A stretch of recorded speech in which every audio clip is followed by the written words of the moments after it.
Welcome to How People Move People, a podcast about the impact that our words, art, stories, and lives have on each other.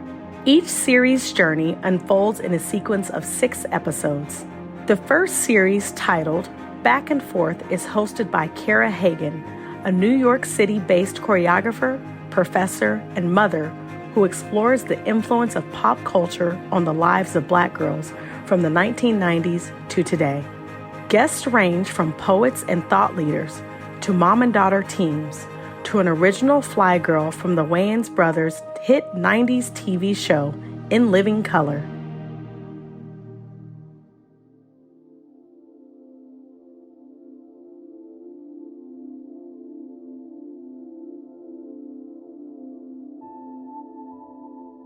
Black girl, you are dancing. Hair bouncing, clothes twisting, sneakers squeaking as you turn, stop, and slide. Is that your favorite song? How many times have you heard it now? How many times have you practiced that move, that swivel, the way that you swivel? Who taught you how? Black girl standing in front of the screen, studying the women trapped inside that box. Do you think they're beautiful, smart, heroic? What do they know about the world? What do those women know about you? Maybe you want to talk like them, walk like them, twerk like them. Maybe you want to make money like them, spend like them. Black girl, you are wondering, head scratching, experimenting, trying it on, a persona that speaks to you. Are those women real? Are some too good to be true? How many of them look like you? Come from where you come from, know the people you know. Black girl, you are learning. You are a tiny supercomputer, crunching algorithms, synthesizing loads of information, reflecting back to the world. You are part of a dizzying loop. Friends, my name is Cara Hagan. Welcome to Back and Forth, a podcast about pop culture and the kinetic lives of Black girls. Back and Forth is affectionately named for the song Back and Forth by the one and only teenage R&B legend, Aaliyah. Rest in peace. The word kinetic, which means relating to or resulting from motion, feels like a good word to use to describe not only bodily movement, but the movement we experience in life in everything from social interactions to initiatives we might describe as socio-political movements. I grew up a mixed-race Black girl in the 1980s and 90s in central New York, and learning to exist in and move through a world that both excluded me and offered me countless cultural gems was for me largely informed by my interactions with popular culture. My life was full of cues as to how girlhood could look from a commercial standpoint and how it looked from my own experience. There was a palpable tension between what I understood to be acceptable from a societal standpoint, what seemed to be acceptable from the viewpoint of my family, and what I actually liked and how I viewed myself. I often felt like a walking dichotomy, limited to kitten tees on my torso and Adidas clamshells on my feet, Missy Elliott and Gwen Stefani on the same mixtape, hiding my changing body under baggy clothes by day, and watching myself in a mirror, wearing nothing but a leotard and tights in a dance studio by night. At times, I was totally confused as to how I, a Black girl, was supposed to be in the world given the prominence of imagery and messaging that diminished or erased my reality. At other times, I simply couldn't suppress my natural tendencies toward quirkiness, experimentation, and my growing creative voice, and I was happy to feel like I had my own take on things. As an adult, I look back and can see more clearly how all the pieces of my identity fit together, and how the influences of my childhood are still playing a part in my formation of self. Given the opportunity to explore Black girlhood and pop culture more deeply, I am curious as to how others who experienced Black girlhood understand the things they watched, heard, read, and wore to have influenced their lives. I want to know if those who are currently experiencing their girlhood are aware of how media is working on them, for them, or against them. Over the course of 6 episodes, I have conversations with a wide range of people, from tweens to those with decades of experience on the planet, dancers, professors, parents, and aspiring citizens, to find out what pop culture and the kinetic lives of Black girls is all about. Along the way, I share a few more of my own experiences as a way of making connections and building bridges for myself and you all, our listeners. With that, I want to welcome you to Back and Forth.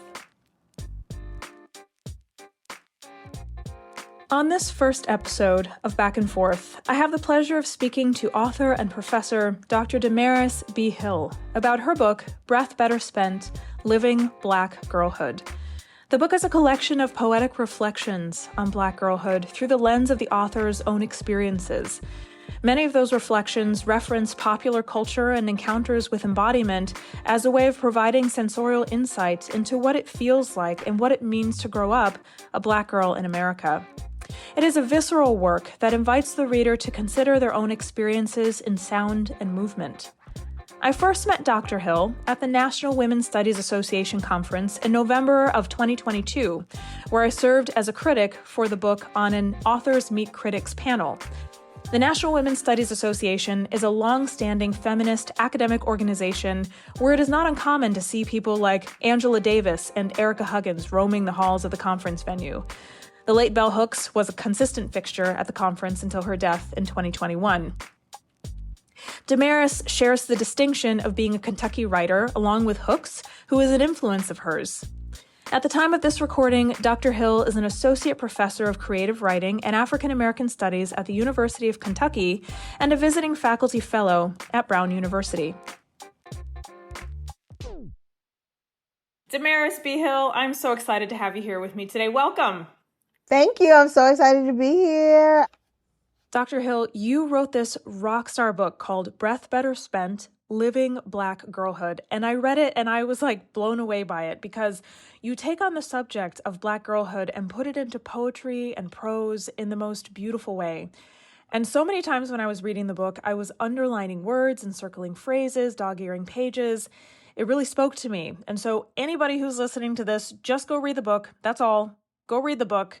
But also something that sticks out to me is that in the description of the book, you say that you hoist your childhood self onto your shoulders.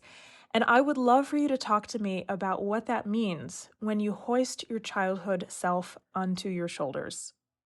Well, I think a normative coming of age in America is an education in assimilating to a white supremacist, heteropatriarchal, capitalist structure. And in the process, you learn to undervalue your Black girlhood self.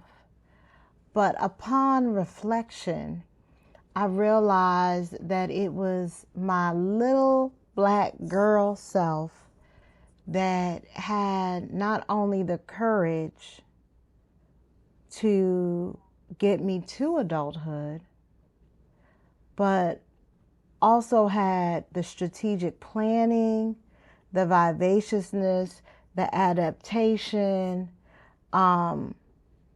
stood in warrior stances for me in situations that I might not have otherwise been successful in, even if she was standing alone.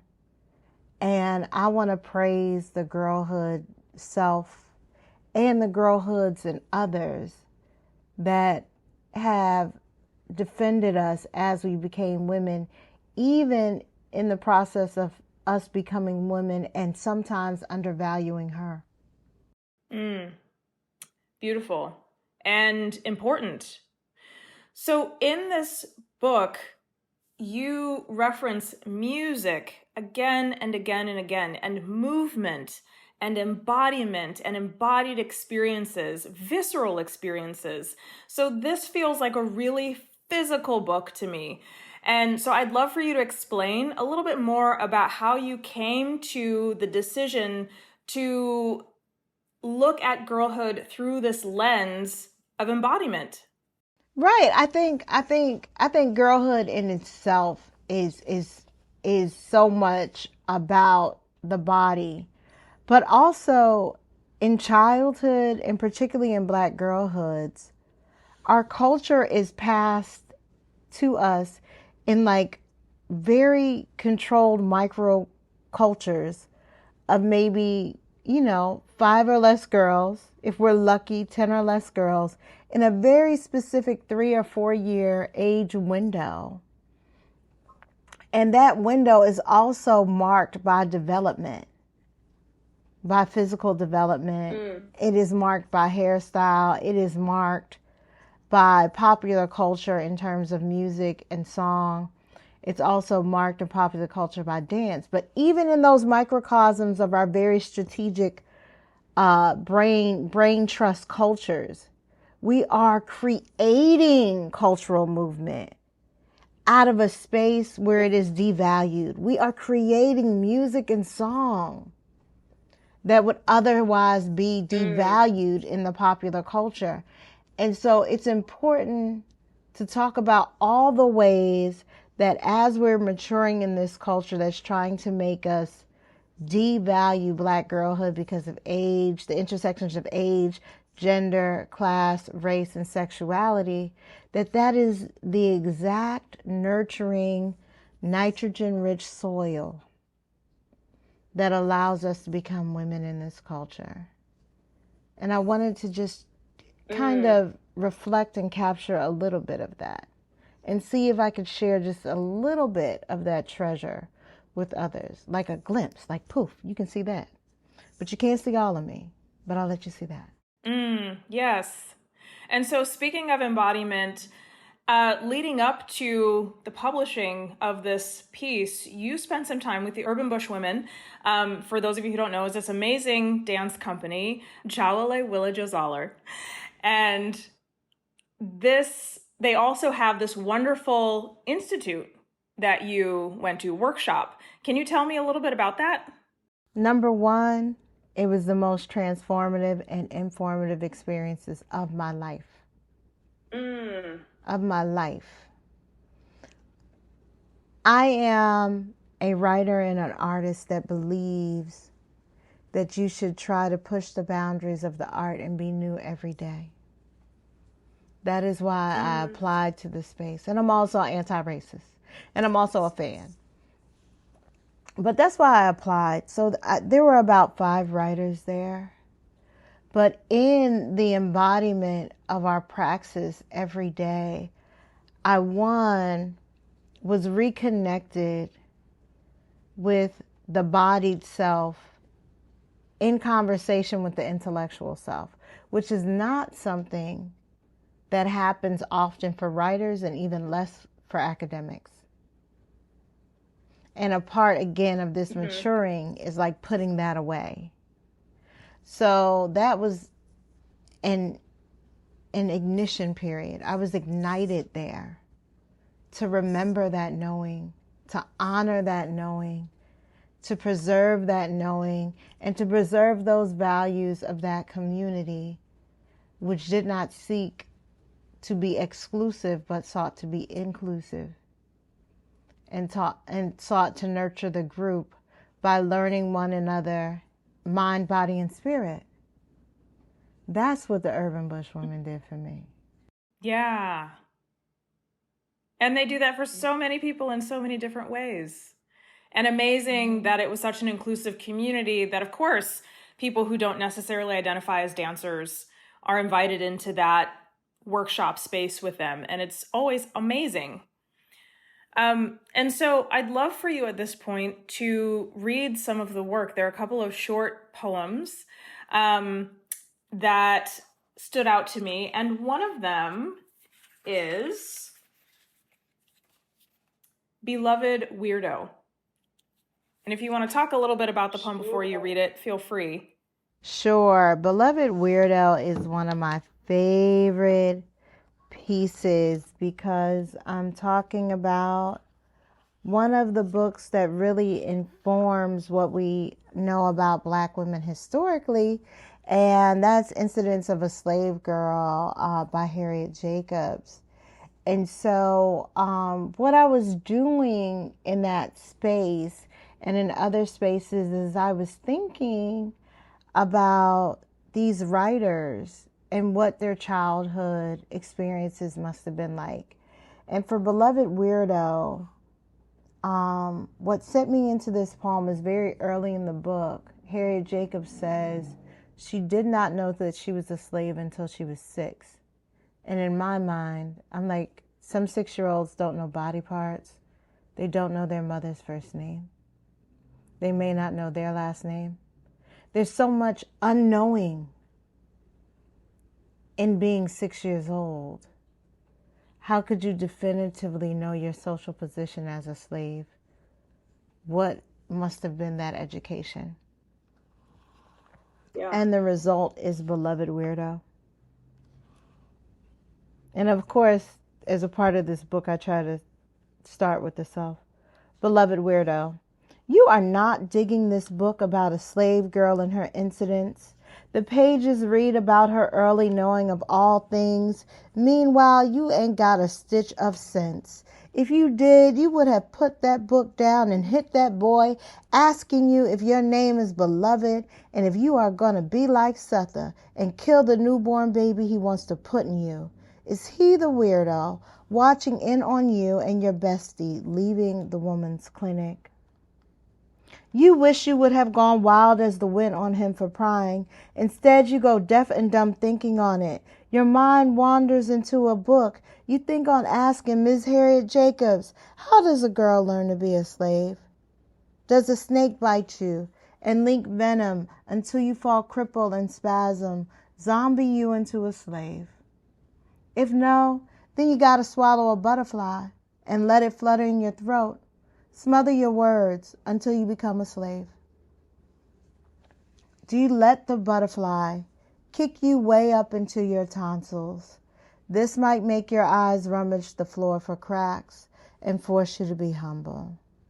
Can a slave be made from a butterfly that avoids the windows, avoids light? Does that butterfly become a bat under the girl's collar? Or do you crawl under the hoof of a horse named Andrew Jackson to become a slave?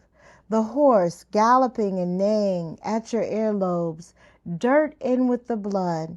To be a slave, would you have to take your ribs and fashion Andrew Jackson's hooves with ivory shoes? Would the overseers use your teeth to tether and hold Andrew Jackson's shoes in like nails?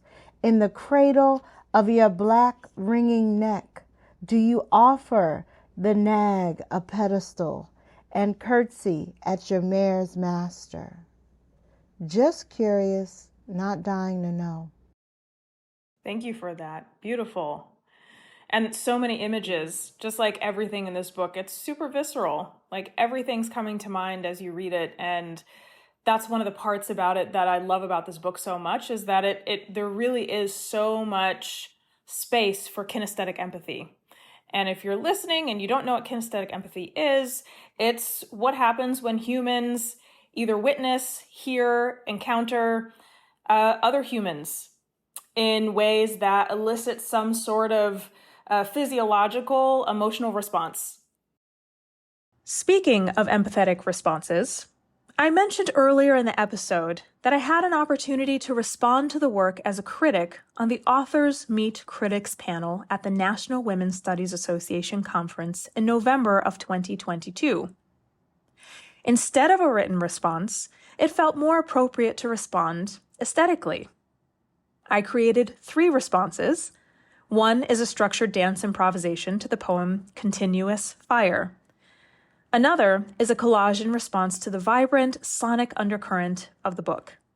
You can view both of those responses on the podcast website.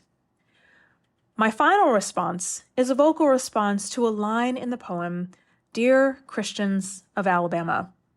It is one of the longer poems in the book, spanning 10 pages, that speaks to the challenges of girlhood against the backdrop of the civil rights movement, where girls are compromised on both sides of the struggle. 1, 2, 3, 1, 2.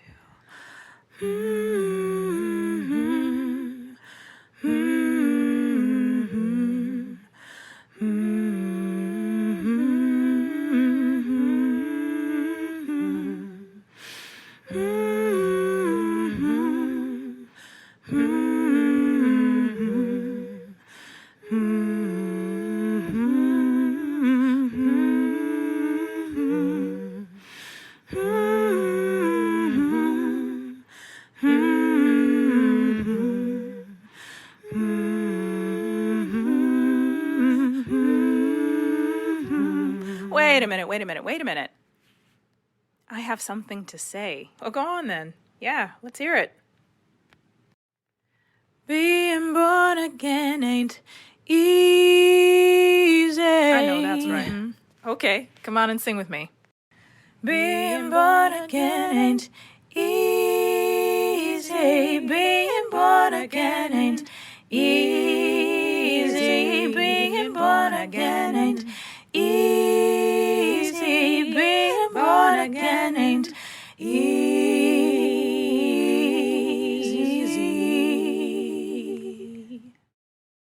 One more short poem that I would love for you to read is Never Grow Old for Aretha Franklin.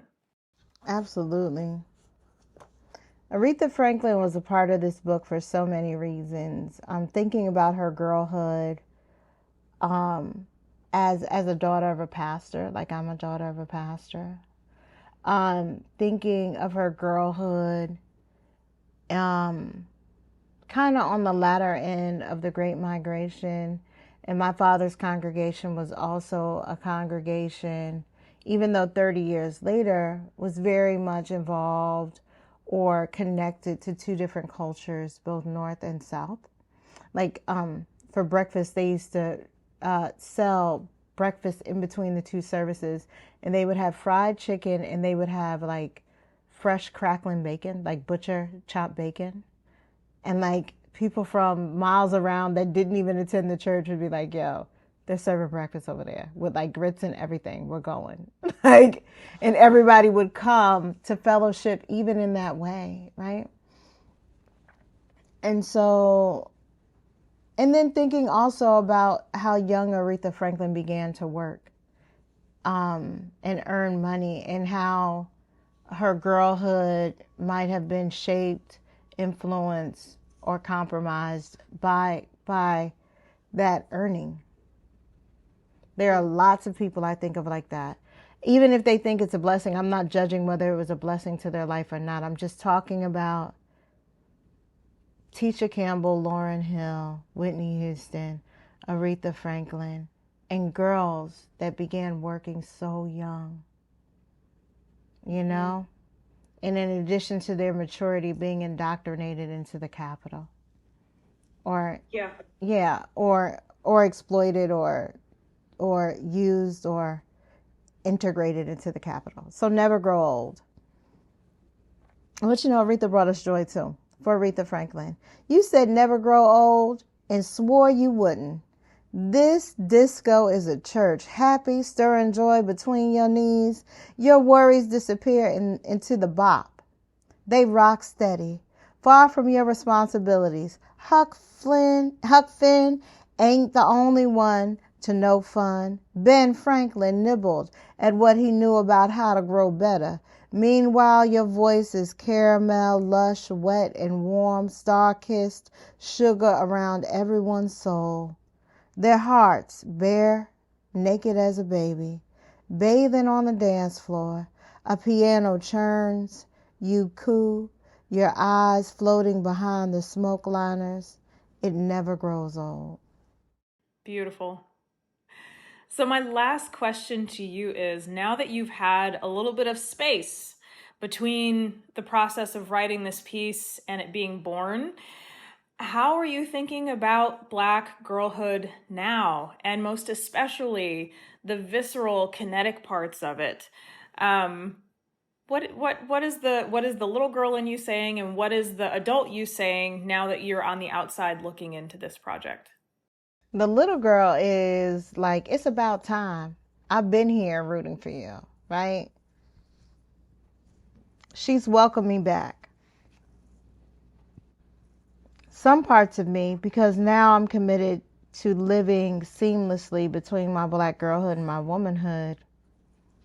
I bring my Black girlhood everywhere I go. And in some professional spaces, I know she is not welcome. Some of my friends in the professional spaces want me to leave the trickster, joker, Black girl, interrogation, instigation, and community for private spaces. They really, really want that. And people that really, really love me really, really want that. Because they think it's in the way of me having a different, probably more visible type of platform. But after this book, I am very much unsure how to suppress her, and very certain that I don't ever want to.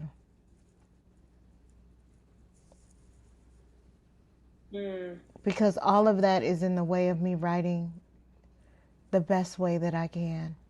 How can I be authentic in my work as an artist and deny myself in public? I can't show up on the page in what you say is like a kinetically emotional way, right? In terms of kinesthetic way. empathy, right? How can I transfer the tension that a body that is girl, Black, female, non-rich, non-white in this place we call Babylon or America, and not be authentic in the way that I negotiate this space? That suppression may become a disconnection. And for me, even though sometimes I very much desire that I can just go back to being respectable, but I started throwing respectable away a long time ago, and she just won't come back. Like, she won't come back. And part of me knows that there is something to be gained in respectability, but there is so much that can be lost. Including my sanity. And I've seen so many people sacrifice their sanity on the altar of respectability. Meanwhile, white supremacy is undefeated. Patriarchy is undefeated, currently undefeated. Yeah, true story. So good behavior is warranting what? Favor among the oppressor? I'm trying to figure it out. It's something I ask myself every day. Yeah. Yeah. Absolutely. Well, with that, I want to thank you for sharing your work, for sharing your wisdom and your insight, and the part of you that's still 9 years old. Thank you. Thank you so much, Cara. Thank you. And that, my friends, is DaMaris B. Hill and her book, Breath Better Spent: Living Black Girlhood.